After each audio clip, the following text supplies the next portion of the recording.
విషయాన్ని మర్చిపోయారు. గత ప్రభుత్వంలో వైసీపీ పెద్దలు చెప్పినట్లా చేశారు. తాడేపల్లి ప్యాలెస్ నుంచి ఆదేశాలు అందడమే ఆలస్యం. ప్రతిపక్ష నేతలతో పాటు సామాన్యులపైన విరుచుపడ్డారు. చివరకు సిబిఐ అధికారులను కూడా వదిలిపెట్టలేదు. రాష్ట్రంలో గడిచిన 5 ఏళ్లు ఐపీసీని పూర్తిగా పక్కన పెట్టేసి వైసీపీ కోడ్ను అమలు చేశారు. పరిస్థితులు ఎప్పుడూ ఒకేలా ఉండవన్న జగన్ సర్కారు పోయి కూటమి ప్రభుత్వం వచ్చింది.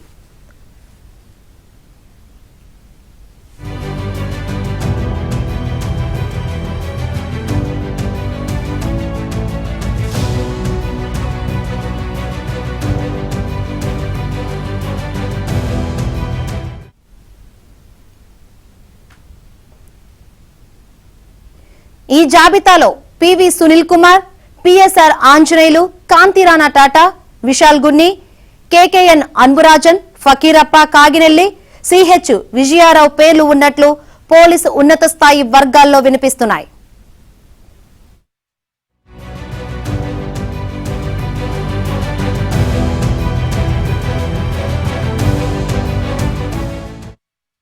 రైట్, మరిన్ని వివరాలు అందించేందుకు మా ప్రతినిధి పూర్ణ సిద్ధంగా ఉన్నారు. పూర్ణ, శంకరి, ఏదైతే ఐపీఎస్ అధికారులు గత 5 ఏళ్లలో వైసీపీకి తొత్తులుగా వ్యవహరించడంలో ఎటువంటి సందేహం లేదు. మొత్తం కూడా ఏదైతే ఎవరైతే ఆ విధంగా వ్యవహరించారో వాళ్ళందరి మీద కూడా చర్యలు తక్కువ అని కూడా తెలుస్తుంది. ఎందుకంటే ఇప్పటికే కొంతమంది ఐపీఎస్ మీద ఇటువంటి ఆరోపణలు బాగా వినిపిస్తున్నాయని చెప్పవచ్చు. ప్రధానంగా చూస్తే కనుక ఏదైతే అప్పటి ఎంపీ రఘురామకృష్ణరావుని మొత్తం కూడా తీవ్రంగా ఇబ్బంది పెట్టిన సిఐడి సునీల్ కుమారే కావచ్చు, లేకపోతే ఇప్పుడు తాజాగా చూస్తే ఉదంతాలు అనేక ఒకటిగా వెలుగులోకి వస్తున్నాయని చెప్పవచ్చు.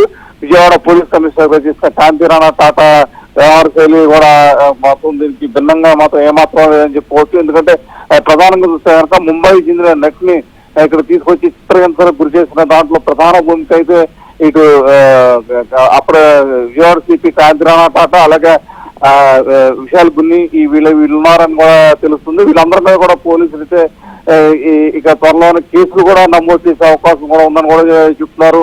అలాగే అనేక మంది ఐపీఎస్లు అప్పట్లో వైఎస్ఆర్ పార్టీకి మొత్తం తొత్తులుగా వ్యవహరించారని చెప్పి కూడా ప్రధానంగా చెప్తున్న పరిస్థితి కనపడుతున్న పరిస్థితి నెలకొంది.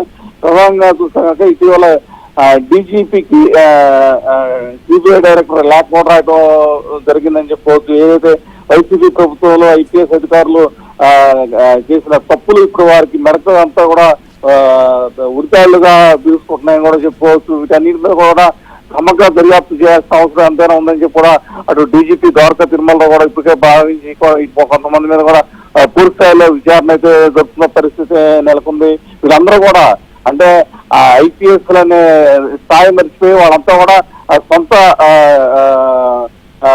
వైఎస్ఆర్ పార్టీ నాయకులు ఏదైతే చెప్పారో వాళ్ళు చెప్పినట్టే మొత్తం కూడా భిన్న పరిస్థితి నెలకొందని చెప్పవచ్చు. ఎందుకంటే ఈ వైసీపీ నాయకుల చెప్పు చేతుల్లో మొత్తం కూడా ఈ ఐపీఎస్ అధికారులంతా కూడా పనిచేశారని కూడా చెప్తున్న పరిస్థితి నెలకొందని చెప్పవచ్చు.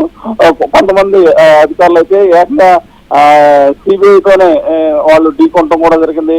ఎవరైతే ఫకీరప్ప కావచ్చు, అబ్బురాజన్ కావచ్చు, వీళ్ళంతా కూడా డైరెక్ట్ గా సిబిఐ అధికారులతోనే ఢీకొనడం కూడా జరిగింది. వీళ్ళందరి మీద కూడా పూర్తి శాఖాపరమైన ఎంక్వైరీ అయితే జరగాల్సిన అవసరం ఎంతైనా ఉందని కూడా చెప్తున్నారు. ఆ కోణంలో కూడా దర్యాప్తు ఖచ్చితంగా చేస్తారని కూడా చెప్తున్నారు. ప్రధానంగా చూస్తే కనుక ఎవరైతే ఈ అవినీతికి పాల్పడ్డ ఐఏఎస్లు ఎవరైతే ఉన్నారో ఐపీఎస్ ఉన్నారో వాళ్ళ మీద ఖచ్చితంగా చర్యలు అయితే తీసుకుంటామని చెప్పి కూడా ఆ డీజీపీ ద్వారకా తిరుమలలో ఇప్పటికే తేరతెల్లం చేసినట్టు తెలుస్తుంది. ఎందుకంటే ఇప్పటికే ఆ కేంద్రం నుంచి కూడా కొంతమంది అధికారుల మీద ఎందుకు చర్యలు తీసుకోకూడదన్న ఆ కోణంలో కూడా వినిపిస్తున్న పరిస్థితి నెలకొందని చెప్పవచ్చు.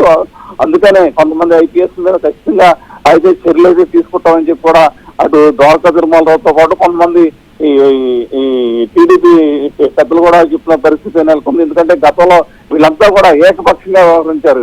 ఏదైతే వైసీపీ నాయకులు చెప్పినట్టుగానే వీళ్ళంతా కూడా చేసిన పరిస్థితి నెలకొంది. వాళ్ళ మెప్పు కోసం వీళ్ళంతా కూడా నిబంధనలు పూర్తిగా పాత్ర పెట్టి మొత్తం కూడా వాళ్ళ ఇష్టానుసారం కూడా వ్యవహరించిన పరిస్థితి ఈ రాష్ట్రంలో నెలకొందని చెప్పవచ్చు. ఎందుకంటే అనేక కేసులు అటు రఘురామకృష్ణరావు తీసుకెళ్లి ఆ ఇబ్బందులు పెట్టిన పరిస్థితి కావచ్చు, లేకపోతే ఆ ముంబై నటిని తీసుకొచ్చి ఇక్కడ ఇబ్రహీంపట్నంలో దాదాపు 15 రోజుల పాటు అక్కడ ఉంచి వాళ్ళ కుటుంబ సభ్యులందరినీ టార్చర్ పెట్టిన ఏదైతే ఘటనలు కావచ్చు ఇవన్నీ కూడా ఓటుగా వెలుగులోకి వస్తాయి. వీటన్నిటి మీద అన్నిటి కూడా చర్యలు అయితే తప్పకుండా తీసుకుంటామని చెప్పి మాత్రం పోలీసు ఉన్నతాధికారులు అయితే భావిస్తున్నారు.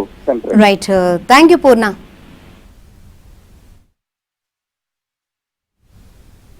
బులెటిన్లో షార్ట్ బ్రేక్ తీసుకుందాం. Stay with us.